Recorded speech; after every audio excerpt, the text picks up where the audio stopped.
اللهم بارك لنا في رجب وشعبان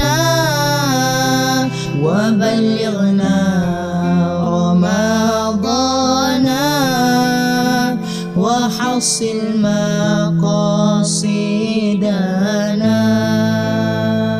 اللهم بارك لنا في رجب وشعبان وبلغنا رمضان وحصل مقاصدنا.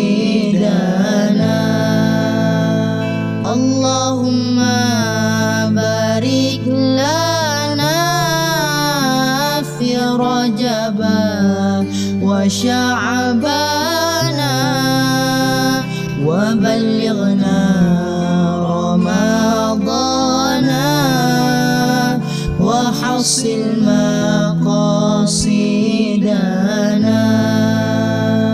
اللهم بارك لنا في رجب وشعبان وبلغنا رمضان وحصل مقاصدنا.